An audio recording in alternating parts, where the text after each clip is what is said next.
নমস্কার বন্ধুরা, আজ আবার মাদার কিচেনের ব্লগ থেকে চলে এসেছি। একটা রেসিপি করব একঘেয়েমি। এই যে আমি রেসিপিটা করছি ওটা একঘেয়েমি না খেতে খেতে আর ভালো লাগছে না। তাহলে আমার মতো এরকম করে রান্না করতে পারেন। দেখুন আমি কিভাবে করছি। এই যে বেগুন দেব, বেগুনটাকে একটু আমি সরষের তেলে করছি। এই যে সরষের তেলটা গরম হয়ে গেছে, এটা আগে বেগুনটা ভেজে নিই।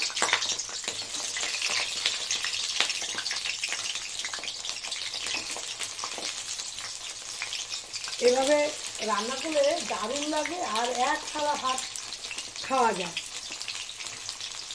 এই যে হলো সজনের ডাঁটা একঘেয়েমি খেতে খেতে একদম বিরক্ত যদি লেগে যায়, তাহলে পরে আমার মতো এই রেসিপিটা করে ফেলবেন বন্ধুরা। কী কী দিচ্ছি, এই যে পেঁয়াজ দেবো, রসুন দেবো আর টমেটো, আর এই বেগুনের সঙ্গে একটু আলুও দেবো। আলুটাকে একটু ভাপিয়ে নিয়েছি, ভাপিয়ে নিয়ে আমি তারপর ভাজবো, দেখাবো। আমার বেগুনটা ভাজা হয়ে যাক, ভাজা হয়ে গেলে তারপর বন্ধুদের কাছে আবার আসবো, দেখাবো। কালো জিরা ফোড়ন দিয়ে দিলাম আর একটু তেল দিয়ে দিয়েছি। এই যে বেগুনটা ভাজা হয়ে গেছে, এবার আলুটাকে ভেজে নেব।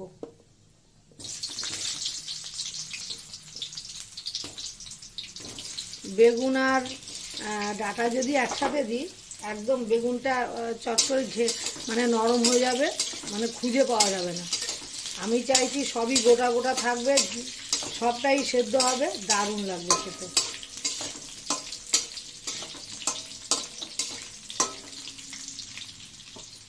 আলুটা ভাজা হোক। আমার আলুটা ভাজা হয়ে গেছে, আলুটা এক পাশে সরিয়ে নিয়ে তারপর কালো জিরা ফোড়ন দিয়ে এই যে পেঁয়াজটা ভাজছি। পেঁয়াজটা একটু সামান্য ব্রাউন কালার হয়ে গেলে দিয়ে দেবো মশলা, দিয়ে দেবো।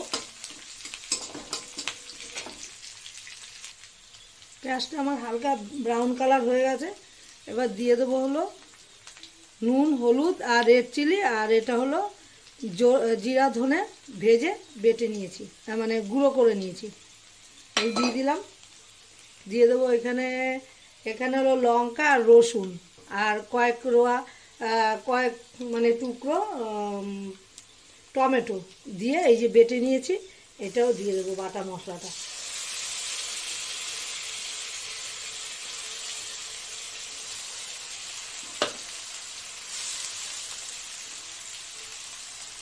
একটু মশলাটা কষিয়ে নিই।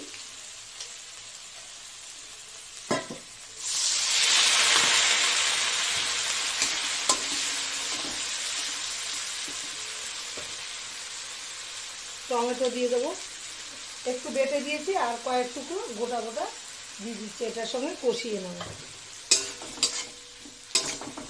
এটার সঙ্গে কষিয়ে নিই বন্ধুরা। কালারটা কিন্তু একটু সামান্য রেড চিলি দিয়েছি, সামান্য, মানে খুব অতিরিক্ত বেশি দিইনি।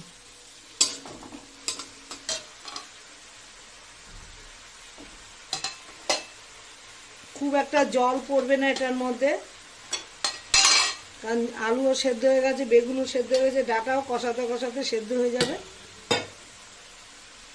এবার দিয়ে দেবো ডাঁটাটা, দিয়ে দেবো।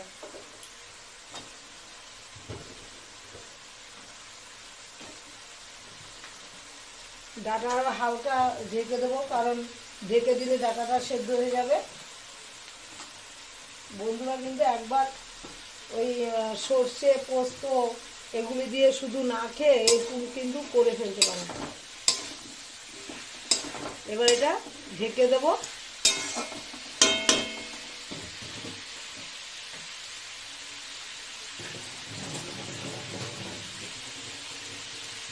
এটা কষাতে কষাতে আমি একটু মিষ্টি দিয়ে দেবো।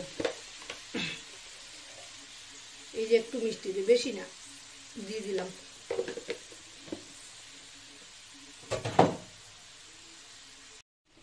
ডাঁটা আর আলুটা আমার অনেকটাই কষানো হয়ে গেছে, এই যে, হ্যাঁ, ডাঁটাও নরম হয়ে গেছে। এবার দিয়ে দেবো হলো পোস্ত আর কাঁচা লঙ্কা। কটা কাঁচা লঙ্কা হাফ ওটাতে দিয়েছে আর এই কটা কাঁচা লঙ্কা এখানে দিয়েছে। পোস্ত আর কাঁচা লঙ্কা, কেউ ইচ্ছা করলে সর্ষেও দিতে পারবেন, হ্যাঁ, সর্ষেও দেওয়া যাবে, কিন্তু আমি সর্ষে দিইনি, শুধু পোস্ত দিয়েই করেছি।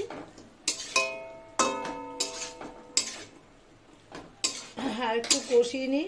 আমি কিন্তু বেশি খুব একটা জল দেব না, আর সামান্য একটু জল দেব।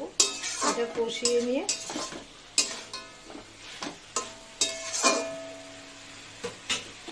দিয়ে দেবো বেগুনটা, এই যে ভাজা বেগুনটা।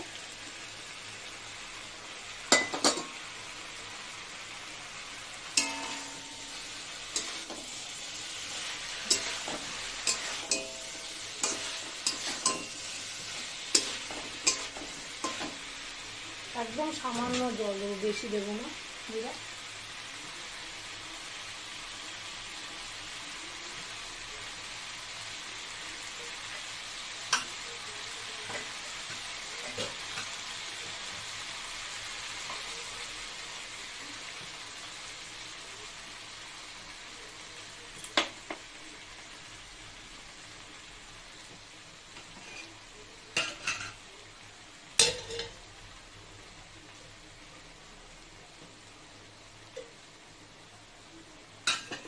একটু জল দেব।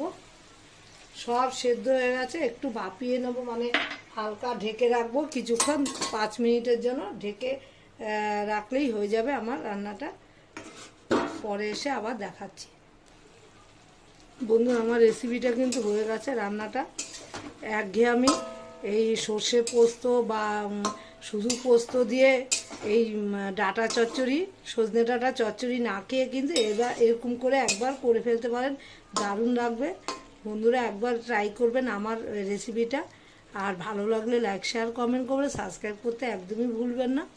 সবাই ভালো থাকেন, সুস্থ থাকেন, আমিও ভালো থাকলে ডেলি কিছু না কিছু বন্ধুদের সঙ্গে আমি রান্না শেয়ার করব। আমার রেসিপিটা হয়ে গেছে।